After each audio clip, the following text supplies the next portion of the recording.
Saya ibu hamil. Ke kanan dia. Ibu, dari mana Ibu? Dari Rangkas Bitung. Rangkas Bitung. Bisa benerin ya. Selamat datang Ibu di daerah sana. Terima kasih. Selamat mengikuti kegiatan. Masih ando ya. Skip. Oh, silakan Ibu boleh pinjam. Silakan sumbangannya diambil dan.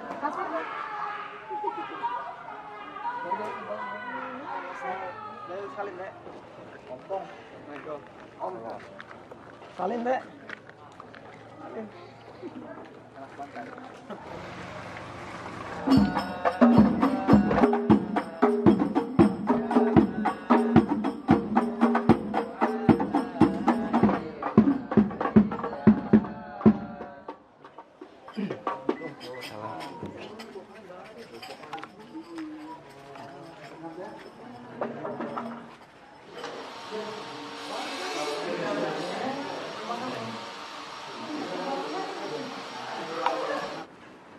Alhamdulillahilladzi rafa'a bil kitabilladzi anzalahu 'alan nabiyyi hudan lin-nasi wa dzikra. Ahmaduhu ay yaj'alana min ummatihi wa khassana bi hidayatihi wa faddalna bihi dunya wa ukhra. Ashhadu an la ilaha illallah wa ashhadu anna Muhammadan 'abduhu wa rasuluhu la nabiyya ba'da. Amma ba'du. Qala Allah Ta'ala fi ayatil Qur'anil Karim. A'udzu billahi minasy syaithanir rajim. Bismillahirrahmanirrahim. Yarfa'illahu alladhina amanu minkum walladhina utul ilma darajat. Wa qala an-nabiyyu sallallahu alaihi wasallam, man arada dunya fa'alaihi bil ilmi wa man arada al-akhirah fa'alaihi bil ilmi wa man aradahuma fa'alaihi bil ilmi. Fadilatul ma'ali was sa'adah al-mukarram yang sama-sama kita hormati guru kita bersama, yakni Mudirul Ma'had Pondok Pesantren Darul Hasanah Kiai Haji Bakronilatar SPDI LCMM beserta Ummi, mudah-mudahan selalu dalam keadaan sehat walafiat serta selalu dimudahkan dalam segala urusannya dan juga diberikan kesabaran mendidik kita selaku anak-anaknya di Pondok Pesantren Darul Hasanah tercinta. Fadilatul ma'ali was sa'adah yang mulia guru kita bersama Profesor James Syarifuddin MPD. Alhamdulillah pada kesempatan di hari yang berbahagia ini dapat hadir dan berkumpul bersama kita. Fadilatul ma'ali was sa'adah yang terhormat guru kita bersama Dr. Rijal, kita doakan mudah-mudahan guru kita semua selalu dalam keadaan sehat walafiat serta selalu dimudahkan dalam segala urusannya, dipanjangkan umurnya, amin ya rabbal alamin.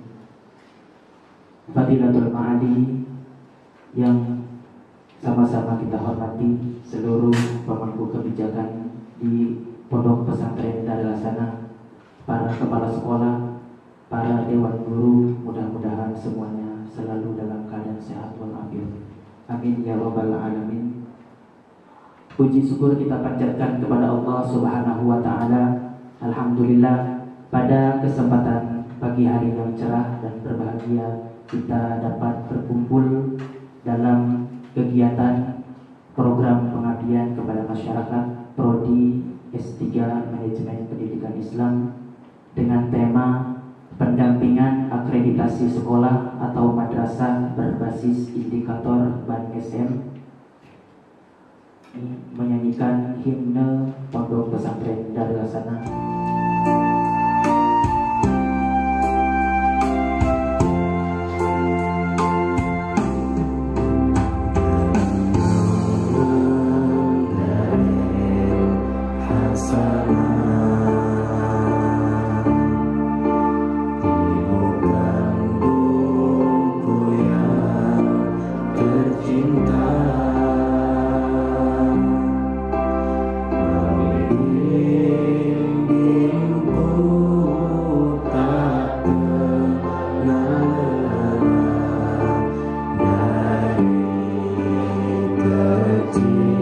sehingga ku dewasa agar ku menjadi Pendampingan akreditasi sekolah atau madrasah berbasis indikator BRMSM. Oleh sebab itu, izinkan saya selaku moderator untuk memandu acara. Sebelum melangkah kepada materi yang pertama, kita terlebih dahulu akan melakukan senam otak atau beberapa gerakan senam otak. Karena biasanya setelah kopi break itu menjadi ngantuk.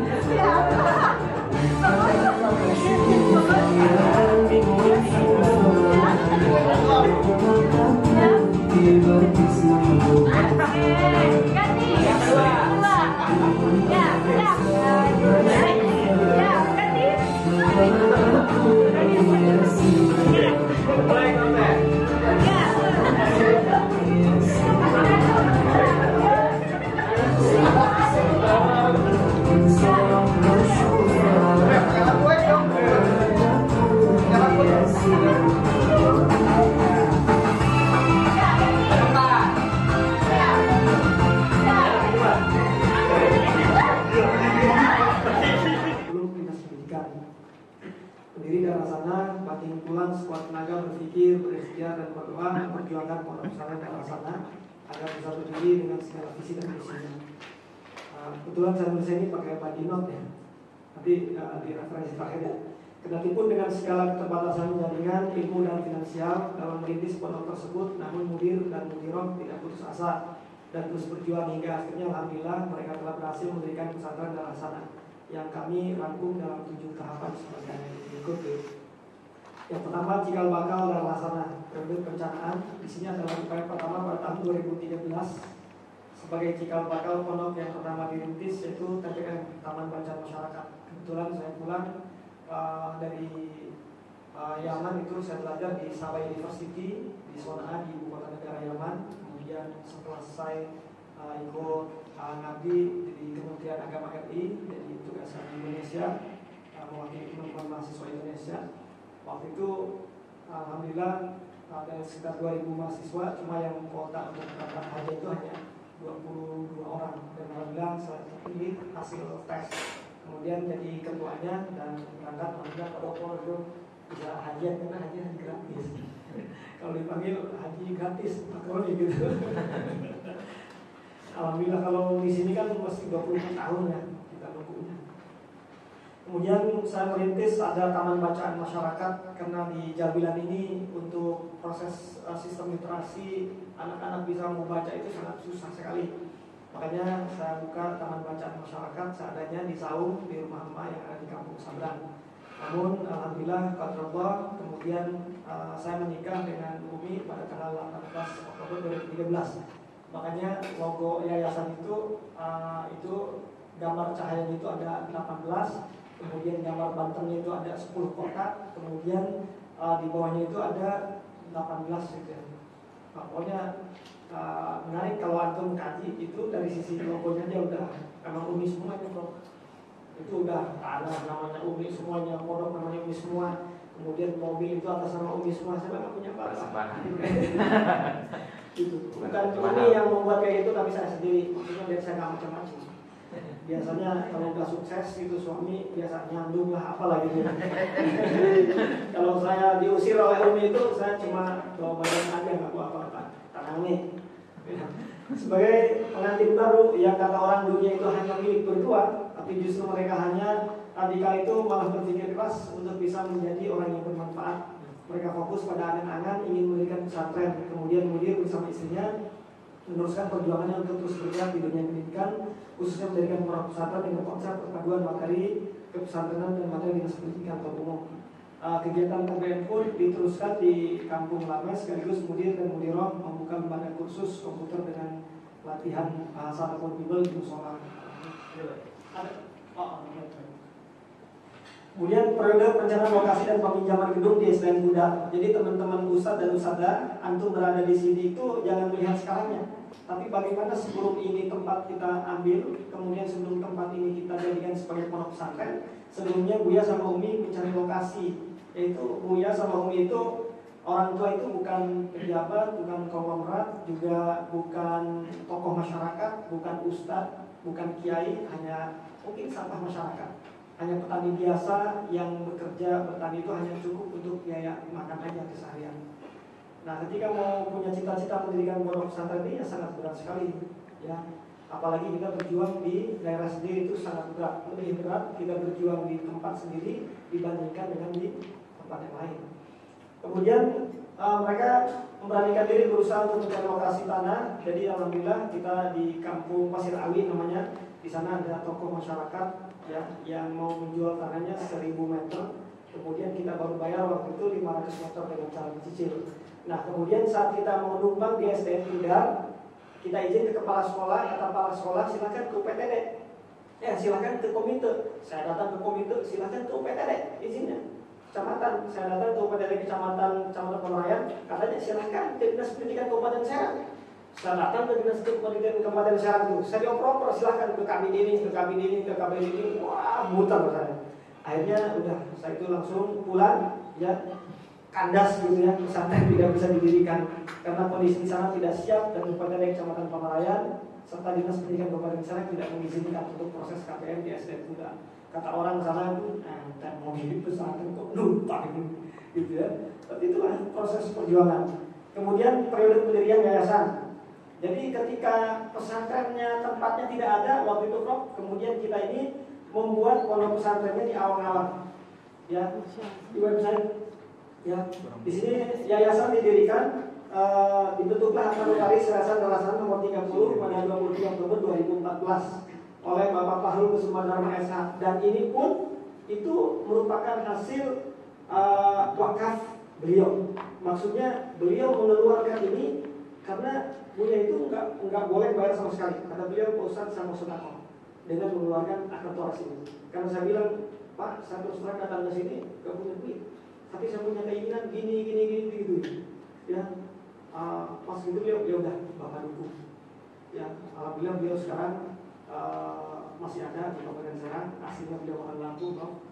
Kemudian melihat anak kita mungkin ya datang kucuk-kucuk gitu, pengen mendirikan pesantren, ingin mendirikan lembaga pendidikan, duit nggak punya, ada oleh beliau dibantu. Insya Allah pahalanya ini pondok pesantren itu juga selalu mengalir beliau. Dan beliau akan kemudian diurus juga oleh beliau tuh SK Kementerian Hukum dan HAM RI-nya semua itu nggak pakai biaya sama sekali.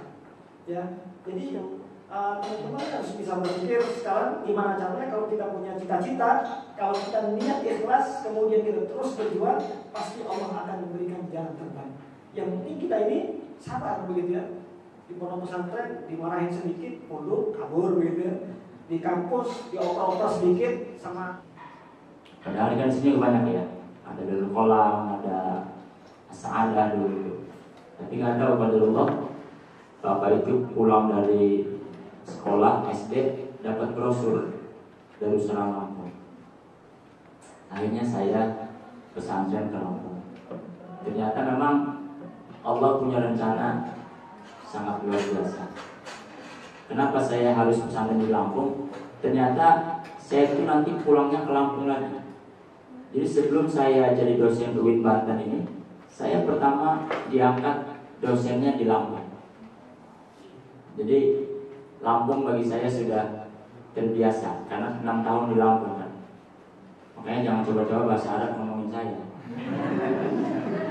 Saya iya, ngomongin saya pakai bahasa Arab. Jangan coba-coba ya. Iya.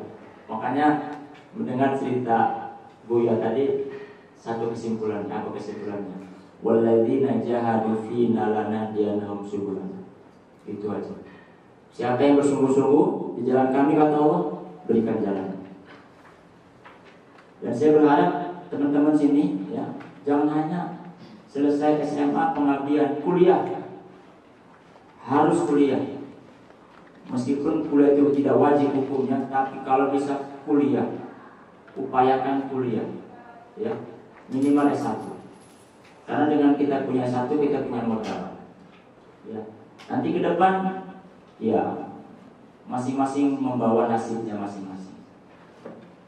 Tapi minimal dengan pendidikan formal tadi ya, bukan hanya peluang, juga ada peluang itu ijazah maksudnya, itu harus diupayakan. Maka saya sangat bahagia, senang, dan saya punya keyakinan optimis pesantren ini bisa besar, insya Allah. Dengan semangat tadi itu harus ikhlas, ya. Pokoknya hidup kalau sudah berkah itu gampang, ya. Kita punya peci ini, punya peci 5 paling muat. Buat apa? Satu kebesaran, satu kekecilan, satu sempit, satu nggak cocok. Tapi punya satu peci kemana-mana enak. Mau ceramah pecinya enak, cocok.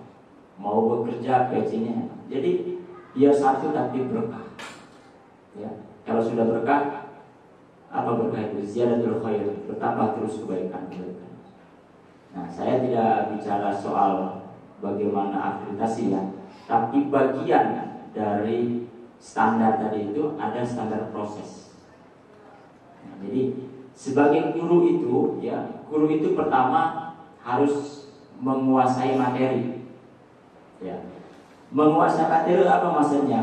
Body of knowledge. Jadi memahami yang namanya tubuh pengetahuan. Yang akan Bapak bahas terkait dengan kebijakan pendidikan pada jenjang pendidikan menengah. Ya, tentunya ini yang saya tanya ke Pak Buya Pak Roni bahwa di sini ada SMP, ada SMK ya. SMA. Oke.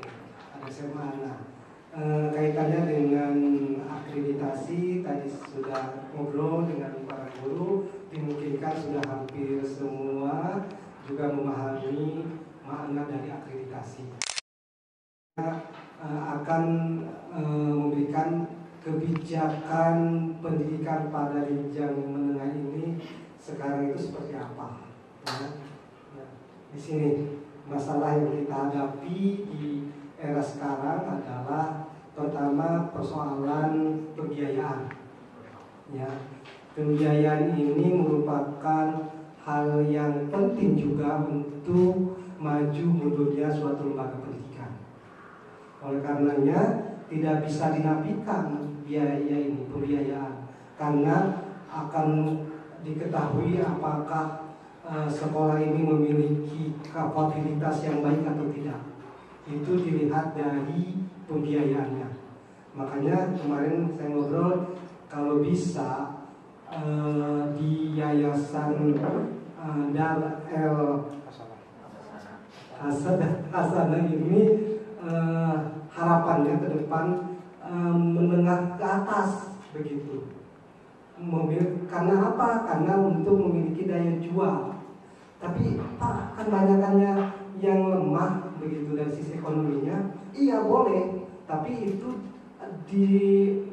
disubsidi oleh yang ekonomi menengah ke atas, yang sehingga tetap jadi ada perimbangan begitu. Orang yang miskin tapi memiliki potensi kemampuan yang baik itu bisa terangkat dan bisa digratiskan itu, begitu ya. Bahkan ketika orang miskin tapi memiliki daya IQ yang tinggi, hafalan Al-Quran, bisa menjadi pionir bahwa dia juga gratis bisa, walaupun kelihatannya bahwa di ponpes ini biayanya tinggi begitu. Tapi tidak juga menafikan orang-orang di bawah tidak terakomodir bahwa itu harusnya orang-orang yang high begitu. Tidak ya. Jadi banyak sekarang sekolah-sekolah yang Darul Quran itu biaya tinggi begitu, tapi yang lemah ekonominya juga akan terangkat begitu. Bahkan 15-20% mereka bisa masuk di situ dengan biaya gratis begitu. Ya. Jadi kita harus tetap punya tujuan. Tujuannya untuk bagaimana mengangkat orang-orang miskin tapi memiliki prestasi gitu. Ya. Sudah kita kan misalkan di sini pesantrennya apa adanya untuk biaya aja istilahnya pasang surut begitu, ngek-ngekan istilahnya kan gitu. Yang akhirnya pendidikan terbengkalai kan. Udah settingnya menengah ke atas begitu tuh. Ya, idealnya seperti itu. Tapi kita juga tidak munafik bagi orang miskin. Nah, apalagi daerah industri, misalnya seperti itu. Ya. Kita ada istilahnya, ada kelas atas, kelas menengah, kelas bawah. Jadi semua terakomodir begitu. Yang kita yang bawah saja, sementara kita juga kan perlu makan persoalannya. Begitu. Perlu sejahtera guru-gurunya kan gitu loh. Ya, tidak bisa begitu. Ikhlas beramal begitu. Ya, nggak bisa. Kita kalau punya anak istri kan gitu, harus pendidikan juga kan gitu. Itu idealnya. Ya. Tapi oke lah dari. Tapi kalau sudah segmennya bawah, untuk naik ke atas jangan harap. Ya, sulit gitu. Udah cuma kelas bawah aja nggak bisa. Tapi kalau segmennya atas, nah, ya itu dari sisi pembiayaan. Oke. Terus yang kedua dari sisi SDM pendidikan. Nah ini juga ya, bahwa Bapak Ibu yang sudah direkrut oleh Pak Buya Makron di sini luar biasa. Artinya tidak melihat dari sisi kompetensi dulu, yang penting punya keinginan tidak mau ngajar persoalannya gitu. Gitu ya. Tapi ke depan yang harus memang memiliki kompetensi minimal S1 sesuai dengan bidangnya begitu. Kalau misalkan matematik ya yang ngajar matematik, tapi kebanyakan kan kita masih PAI. Iya. Karena apa? Banyaknya lulusan PAI. Ada istilah ada akar atau menjadi kan begitu. Artinya memanfaatkan yang ada padahal nggak bisa. Begitu. Berarti mismatch itu. Tidak sesuai dengan kualifikasinya. Nah, ini akan menjadi bumerang. Kenapa? Karena dia guru matematik kan harus memang dia memiliki kompetensi itu gitu loh. Matematik mulai dari hitungan apakah perkalian, bagian, itu yang dia. Sementara guru PAI kan ngajarnya tidak akhlak, kan jauh gitu ya. Nanti dipaksakan untuk ngajar matematik. Itu apa? Dosa besar nanti minta patroninya. Kenapa? Rekrutmennya kurang sesuai nantinya. Seperti itu. Jadi kalau kita mengajarkan salah pada peserta didik, ini dosanya 7 turunan. Iya, ketika kita sebagai pengajar salah memberikan ilmunya kepada anak-anak, itu kan nanti anak yang diajar sama kita jadi guru, itu dia menyampaikan lagi ke siswanya. Nah begitu, hati-hati nih, guru ini kan bisa masuk surga karena dengan ilmu, tapi juga bisa masuk neraka karena ilmu gitu loh. Awas hati-hati. Begitu ini. Jadi betul-betul harus rekrutmen ya, SDM, apalagi di SMA, SMP kita harus betul-betul. Terus kurikulum, nah ini nanti saya jabarkan dari persoalan ini. Jadi banyak hal dari sini kita berbicara tentang, nanti ini terurai dalam slide-slide berikutnya. Baik, Bapak ini dulu ketika bahwa kebijakan pendidikan di sini, kebijakan publik yang mengatur khusus berkaitan dengan penerapan sumber alokasi dan distribusi sumber serta pengaturan perilaku, ini nanti bisa dibaca lah. Nah itu ya.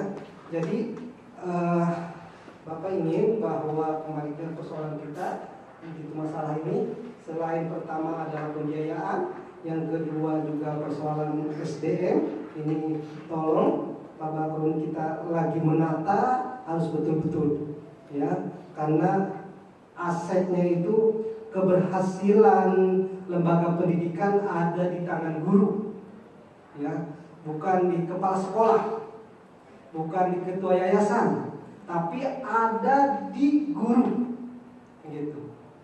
Makanya ada salah satu penelitian yang Profesor Surya itu dia meneliti terkait dengan guru-guru di Irian Jaya tentang nilai dulu itu UN anak-anaknya di bawah 5 rata-rata nilainya UN itu. Nah, setelah dia melakukan penelitian di Jayapura, setelah menyebar angket dan sebagainya, disimpulkan kenapa anak-anak SMP, anak-anak SMA nilainya di bawah 5. Nah, ternyata setelah diteliti dan hasil penelitiannya ada di gurunya kuncinya. Karena apa? Apa yang disampaikan oleh guru tidak tuntas, ya, tidak maksimal yang disampaikan oleh gurunya. Tadi itu harusnya mulai dari persoalan apakah itu pembagian, penjumlahan, pecahan dan sebagainya dikuasai oleh guru. Ternyata gurunya juga tidak tahu, hanya tahunya jumlahan, pembagian begitu. Ya, karena tadi di Jayapura itu kan memang status, ya, status di sini jangan. Kalau di rumah punya ibunya. Istri baru 1.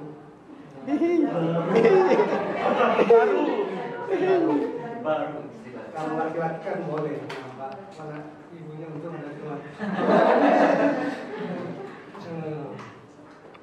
Ya, anak alhamdulillah ada 4, yang laki 3, perempuan 1. Baiklah, lanjut aja kita yang akan Bapak bahas terkait dengan kebijakan pendidikan pada jenjang pendidikan menengah. Ya, tentunya ini yang saya tanya ke Pak Buya Pak Roni bahwa di sini ada SMP, ada SMK, ya. SMA. Oke. Ada SMA. Nah, kaitannya dengan akreditasi tadi sudah ngobrol dengan para guru, dimungkinkan sudah hampir semua juga memahami makna dari akreditasi. Kita akan memberikan kebijakan pendidikan pada jenjang menengah ini sekarang itu seperti apa. Ya. Nah, di sini masalah yang kita hadapi di era sekarang adalah pertama persoalan pembiayaan. Ya, pembiayaan ini merupakan hal yang penting juga untuk maju mundurnya suatu lembaga pendidikan. Oleh karenanya tidak bisa dinafikan biaya ini, pembiayaan, karena akan diketahui apakah sekolah ini memiliki kapabilitas yang baik atau tidak. Itu dilihat dari pembiayaannya. Makanya kemarin saya ngobrol, kalau bisa di Yayasan Dar El Hasanah ini harapannya ke depan menengah ke atas begitu. Karena apa? Karena untuk memiliki daya jual. Tapi kan banyakannya yang lemah begitu dari sisi ekonominya. Iya boleh, tapi itu disubsidi oleh yang ekonomi menengah ke atas, yang sehingga tetap jadi ada perimbangan begitu. Orang yang miskin tapi memiliki potensi kemampuan yang baik itu bisa terangkat dan bisa digratiskan itu, begitu ya. Bahkan ketika orang miskin tapi memiliki daya IQ yang tinggi, hafalan Al-Quran, bisa menjadi pionir bahwa dia juga gratis bisa, walaupun kelihatannya bahwa di ponpes ini biayanya tinggi begitu. Tapi tidak juga menafikan orang-orang di bawah tidak terakomodir bahwa itu harusnya orang-orang yang high begitu. Tidak, ya. Jadi banyak sekarang sekolah-sekolah yang Darul Quran itu biaya tinggi begitu, tapi yang lemah ekonominya juga akan terangkat begitu. Bahkan 15-20% mereka bisa masuk di situ dengan biaya gratis begitu. Ya. Jadi kita harus tetap punya tujuan. Tujuannya untuk bagaimana mengangkat orang-orang miskin tapi memiliki prestasi gitu. Ya. Sudah kita kan misalkan di sini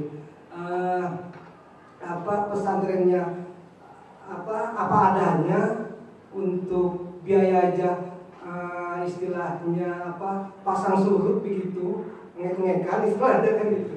Yang akhirnya pendidikan terbengkalai kan udah settingnya menengah ke atas begitu tuh ya. Idealnya seperti itu, tapi kita juga tidak menafikan bagi orang miskin. Nah, apalagi daerah industri misalnya seperti itu ya. Kita ada istilahnya ada kelas atas, kelas menengah, kelas bawah, jadi semua terakomodir begitu. Yang kita yang bawah saja sementara kita juga kan perlu makan persoalannya begitu, perlu sejahtera guru-gurunya kan gitu loh ya. Tidak bisa begitu ikhlas beramal begitu ya, nggak bisa. Kita kalau punya anak istri kan gitu, harus pendidikan juga kan gitu. Itu idealnya ya. Tapi oke lah tapi kalau sudah segmennya bawah untuk naik ke atas jangan harap ya, sulit gitu. Udah cuma kelas bawah aja nggak bisa. Tapi kalau segmennya atas, nah, ya itu dari sisi pembiayaan. Oke, terus yang kedua dari sisi SDM pendidikan. Nah ini juga ya, bahwa Bapak Ibu yang sudah direkrut oleh Pak Buya Makronis ini luar biasa. Artinya tidak melihat dari sisi kompetensi dulu, yang penting punya keinginan tidak mau ngajar misalnya gitu.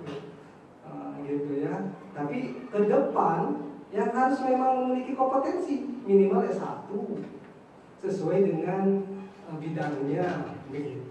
Kalau misalkan matematik ya yang ngajar matematik, tapi kebanyakan kan kita masih PAI.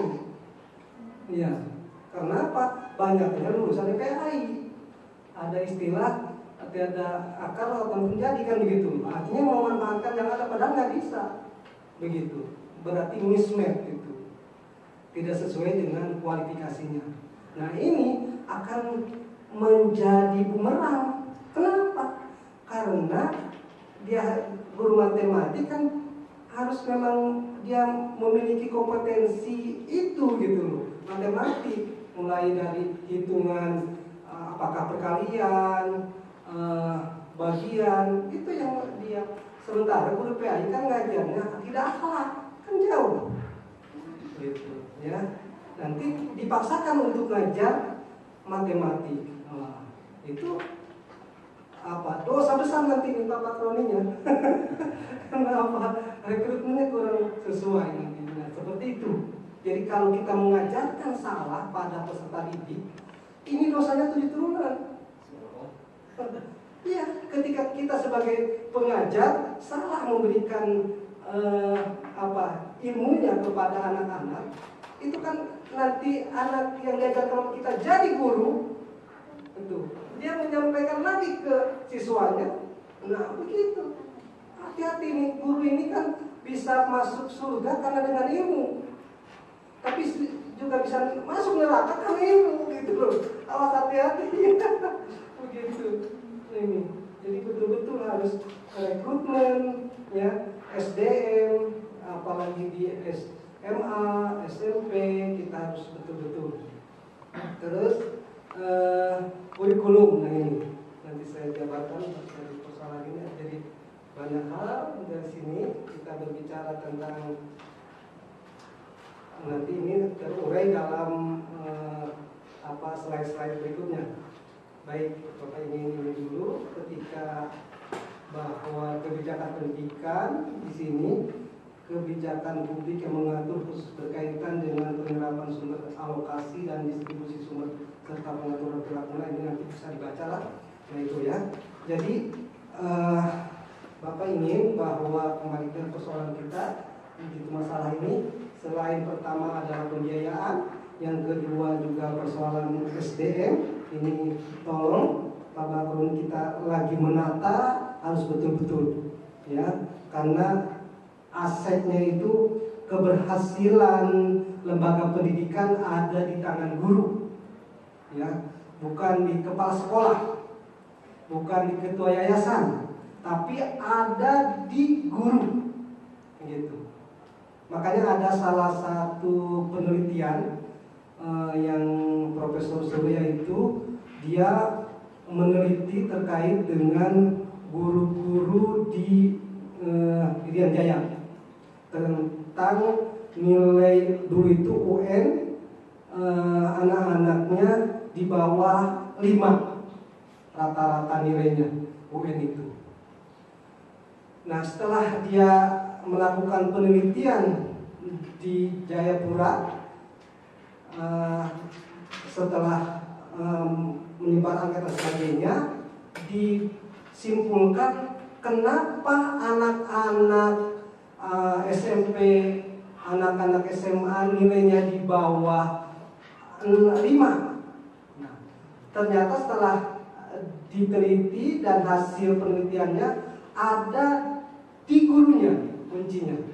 Karena apa? Apa yang disampaikan oleh guru tidak tuntas, ya, tidak maksimal yang disampaikan oleh gurunya.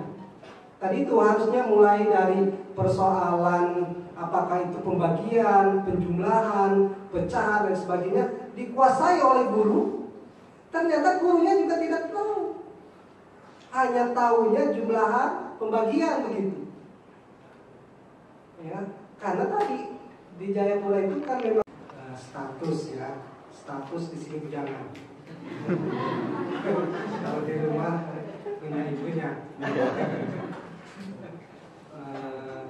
Istri baru 1.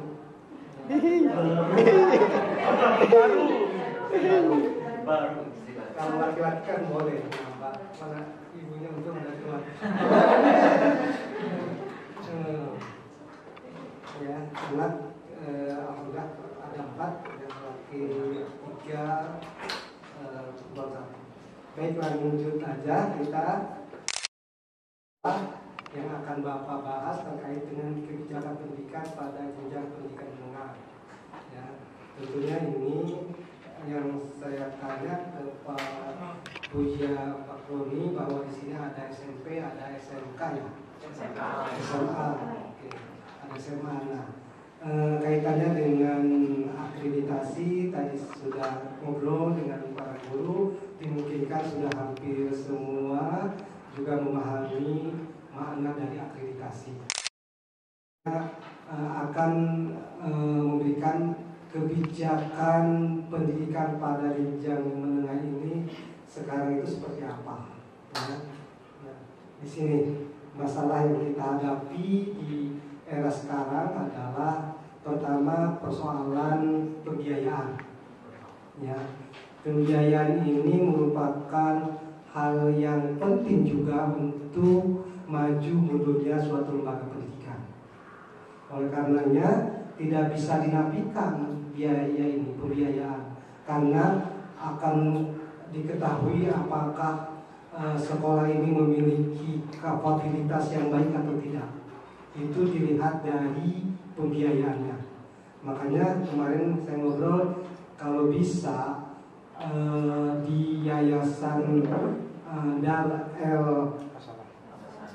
Hasanah ini harapannya ke depan menengah ke atas begitu. Karena apa? Karena untuk memiliki daya jual. Tapi kan banyakannya yang lemah begitu dari sisi ekonominya. Iya boleh, tapi itu disubsidi oleh yang ekonomi menengah ke atas, yang sehingga tetap jadi ada perimbangan begitu. Orang yang miskin tapi memiliki potensi kemampuan yang baik itu bisa terangkat dan bisa digratiskan itu, begitu ya. Bahkan ketika orang miskin tapi memiliki daya IQ yang tinggi, hafalan Al-Quran, bisa menjadi pionir bahwa dia juga gratis bisa, walaupun kelihatannya bahwa di ponpes ini biayanya tinggi begitu. Tapi tidak juga menafikan orang-orang di bawah tidak terakomodir bahwa itu harusnya orang-orang yang high begitu. Tidak, ya. Jadi banyak sekarang sekolah-sekolah yang Darul Quran itu biaya tinggi begitu, tapi yang lemah ekonominya juga akan terangkat begitu.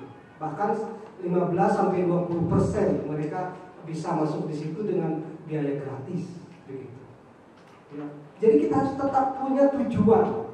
Tujuannya untuk bagaimana mengangkat orang-orang miskin tapi memiliki prestasi gitu. Ya. Sudah kita kan misalkan di sini pesantrennya apa adanya untuk biaya aja istilahnya pasang surut begitu, ngek-ngekan istilahnya kan gitu. Yang akhirnya pendidikan terbengkalai kan. Udah settingnya menengah ke atas begitu tuh. Ya.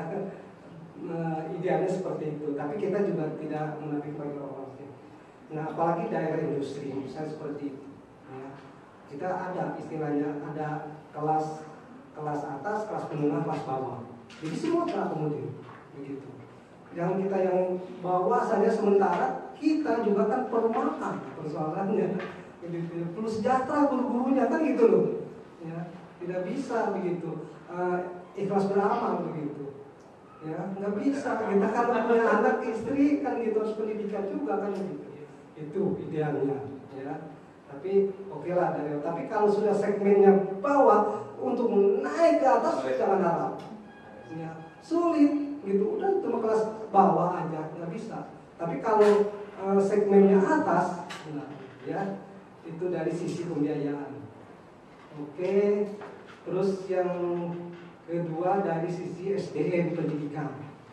Nah ini juga ya bahwa Bapak Ibu yang sudah direkrut oleh Pak Buya Makron di sini luar biasa. Artinya tidak melihat dari sisi kompetensi dulu, yang penting punya keinginan tidak mau mengajar pasalnya gitu, gitu ya. Tapi ke depan yang harus memang memiliki kompetensi minimal S1 sesuai dengan bidangnya begitu. Kalau misalkan matematik ya yang ngajar matematik, tapi kebanyakan kan kita masih PAI. Iya. Karena apa? Banyaknya lulusan PAI. Ada istilah ada akar atau menjadi kan begitu. Artinya memanfaatkan yang ada padahal nggak bisa. Begitu. Berarti mismatch itu. Tidak sesuai dengan kualifikasinya. Nah, ini akan menjadi bumerang. Kenapa? Karena dia guru matematik kan harus memang dia memiliki kompetensi itu gitu loh. Matematik mulai dari hitungan apakah perkalian, bagian itu yang dia. Sementara guru PAI kan ngajarnya tidak akhlak, kan jauh. Gitu ya. Nanti dipaksakan untuk ngajar matematik. Itu apa? Dosa besar nanti minta patroninya. Kenapa? Rekrutmennya kurang sesuai nantinya. Seperti itu. Jadi kalau kita mengajarkan salah pada peserta didik, ini dosanya 7 turunan.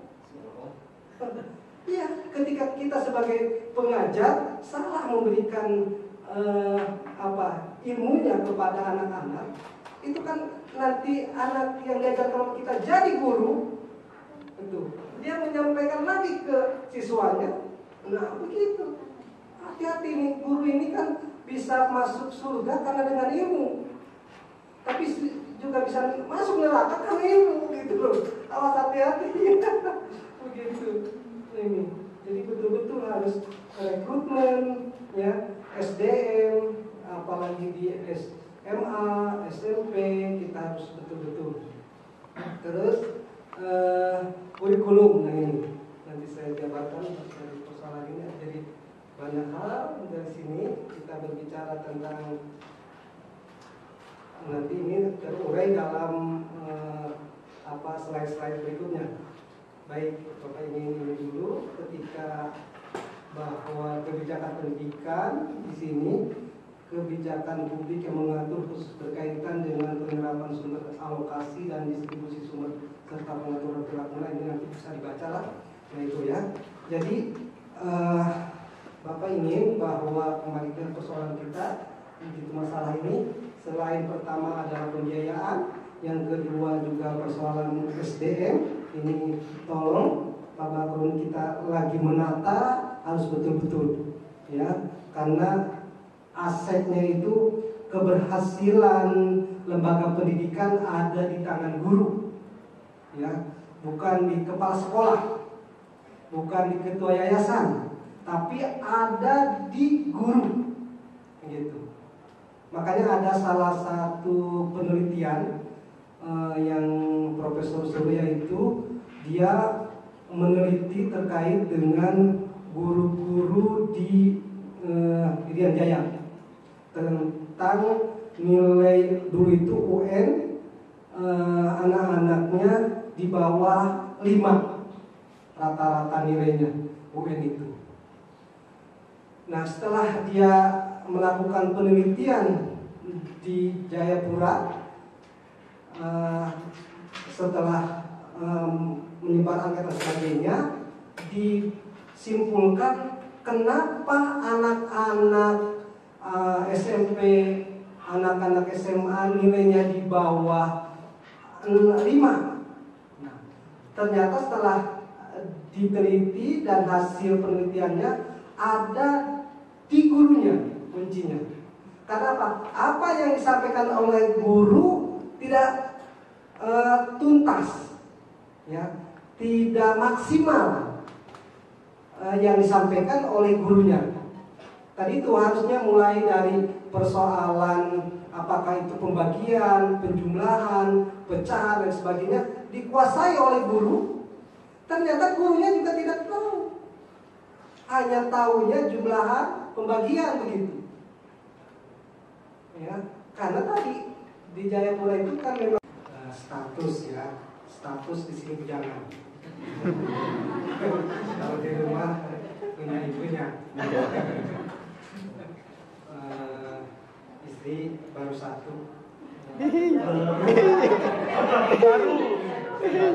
Baru. Kalau laki-laki kan boleh, Pak. Karena ibunya untuk udah tua. Ya, anak alhamdulillah ada 4, yang laki 3, perempuan 1. Baiklah, lanjut aja kita yang akan Bapak bahas terkait dengan kebijakan pendidikan pada jenjang pendidikan menengah. Ya, tentunya ini yang saya tanya ke Pak Buya Pak Roni bahwa di sini ada SMP, ada SMK ya. SMA. Oke. Ada SMA. Nah, kaitannya dengan akreditasi tadi sudah ngobrol dengan para guru, dimungkinkan sudah hampir semua juga memahami makna dari akreditasi. Kita akan memberikan kebijakan pendidikan pada jenjang menengah ini sekarang itu seperti apa. Ya. Nah, di sini masalah yang kita hadapi di era sekarang adalah pertama persoalan pembiayaan. Ya, pembiayaan ini merupakan hal yang penting juga untuk maju mundurnya suatu lembaga pendidikan. Oleh karenanya tidak bisa dinafikan biaya ini, pembiayaan, karena akan diketahui apakah sekolah ini memiliki kapabilitas yang baik atau tidak. Itu dilihat dari pembiayaannya. Makanya kemarin saya ngobrol kalau bisa di Yayasan Dar El Hasanah ini harapannya ke depan menengah ke atas begitu. Karena apa? Karena untuk memiliki daya jual. Tapi Pak, kan banyakannya yang lemah begitu dari sisi ekonominya. Iya boleh, tapi itu disubsidi oleh yang ekonomi menengah ke atas, yang sehingga tetap jadi ada perimbangan begitu. Orang yang miskin tapi memiliki potensi kemampuan yang baik itu bisa terangkat dan bisa digratiskan itu, begitu ya. Bahkan ketika orang miskin tapi memiliki daya IQ yang tinggi, hafalan Al-Quran, bisa menjadi pionir bahwa dia juga gratis bisa walaupun kelihatannya bahwa di Ponpes ini biayanya tinggi begitu, tapi tidak juga menafikan orang-orang di bawah tidak terakomodir bahwa itu harusnya orang-orang yang high begitu, tidak ya. Jadi banyak sekarang sekolah-sekolah yang Darul Quran itu biaya tinggi begitu, tapi yang lemah ekonominya juga akan terangkat begitu. Bahkan 15-20% mereka bisa masuk di situ dengan biaya gratis begitu. Ya. Jadi kita harus tetap punya tujuan. Tujuannya untuk bagaimana mengangkat orang-orang miskin tapi memiliki prestasi gitu. Ya. Sudah kita kan misalkan di sini pesantrennya apa adanya untuk biaya aja istilahnya pasang surut begitu, ngek-ngekan istilahnya kan gitu. Yang akhirnya pendidikan terbengkalai kan udah settingnya menengah ke atas begitu tuh ya. Idealnya seperti itu, tapi kita juga tidak menafikan bagi orang miskin. Nah, apalagi daerah industri misalnya seperti itu ya. Kita ada istilahnya ada kelas atas, kelas menengah, kelas bawah. Jadi semua terakomodir begitu. Yang kita yang bawah saja sementara kita juga kan perlu makan persoalannya begitu. Perlu sejahtera guru-gurunya kan gitu loh. Ya, tidak bisa begitu. Ikhlas beramal begitu. Ya, nggak bisa. Kita kalau punya anak istri kan gitu harus pendidikan juga kan gitu. Itu idealnya ya. Tapi oke lah tapi kalau sudah segmennya bawah untuk naik ke atas jangan harap. Ya, sulit gitu. Udah cuma kelas bawah aja nggak bisa. Tapi kalau segmennya atas, nah, ya itu dari sisi pembiayaan. Oke, terus yang kedua dari sisi SDM pendidikan.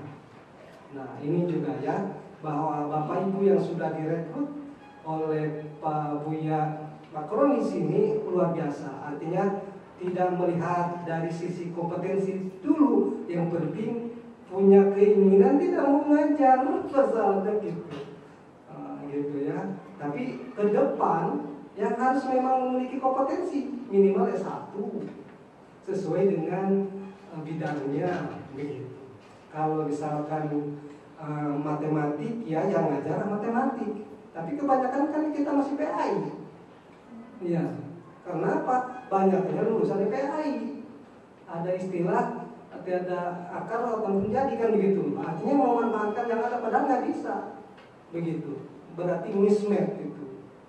Tidak sesuai dengan kualifikasinya. Nah, ini akan menjadi bumerang. Kenapa?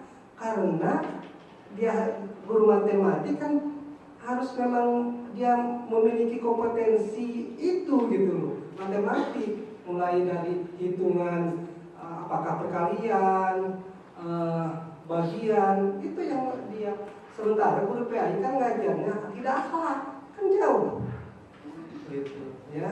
Nanti dipaksakan untuk ngajar matematik. Itu apa? Dosa besar nanti minta patroninya. Kenapa? Rekrutmennya kurang sesuai nantinya. Seperti itu. Jadi kalau kita mengajarkan salah pada peserta didik, ini dosanya 7 turunan. Iya, ketika kita sebagai pengajar salah memberikan ilmunya kepada anak-anak, itu kan nanti anak yang diajarkan kita jadi guru, itu dia menyampaikan lagi ke siswanya. Nah begitu, hati-hati nih, guru ini kan bisa masuk surga karena dengan ilmu, tapi juga bisa masuk neraka karena ilmu gitu loh. Awas hati-hati. Begitu ini. Jadi betul-betul harus rekrutmen ya, SDM, apalagi di SMA, SMP kita harus